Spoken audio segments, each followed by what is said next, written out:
Hi there. I'm here to address a comment that was under one of our videos regarding feeling the pulse when we're working in the belly and the concern about an aortic aneurysm. So I just want to share my perspective on this. Ultimately, what's happening when there's an aneurysm is there's compression somewhere causing ballooning. The area that is getting ballooned is the weakness, which is where the aneurysm would be. Typically, when we're looking at the alignment of the body, I'm right-handed, so the majority of people that are right-handed end up shifting their weight over to their left side so that we can keep that side free for action. So often this becomes the posture where the leg comes out, and over time this creates compression.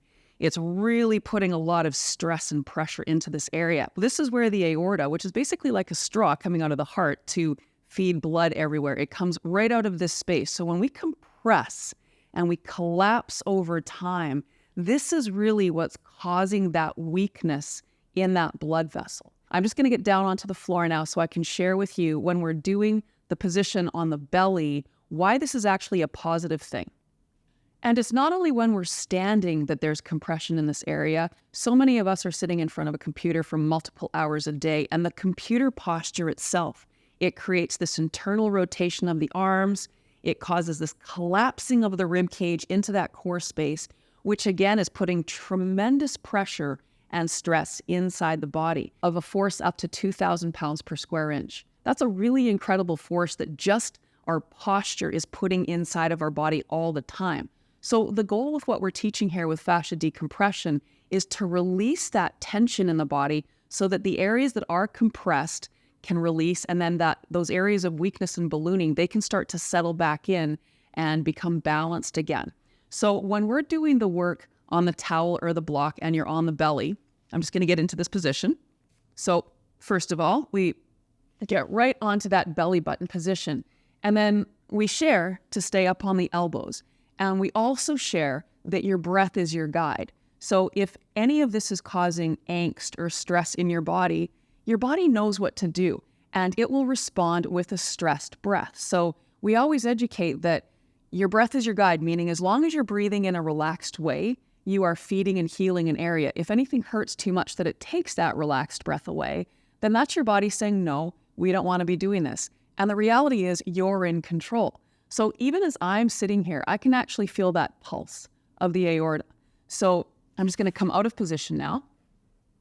So what we are actually doing with this position is when we are focused on the breathing through the belly, we are, first of all, strengthening the diaphragm, because part of the reason that we're collapsing is because we haven't been conscious breathers. We've been breathing through the muscles of the upper chest. So now the foundation for the rib cage and everything above becomes weak, causing us to crash down. The work that we're teaching you to do with this is to strengthen proper diaphragmatic breathing. So that's one thing. And the more we can focus on strengthening this muscle, the more of a lift we'll get into the rib cage, the more the cells become oxygenated, and the better we are at detoxing the body. Also, because we teach you to spend a minimum of 3 minutes in an area, but of course your breath is your guide, we are also heating this space. And we're starting superficially. We start heating these adhesions that have locked the body in this forward negative alignment. And through the combination of the heating plus the breathing, we start to lift. Through that lifting process, we take that stress out of this space so that we can actually move the body into a mode of repair. I just wanted to share this because I super appreciate the comments and the concerns about what we're sharing. But for over 25 years, I've been teaching this work. I've been doing this work on so many clients, and this is the process that's actually going to take you into a better alignment for your body overall.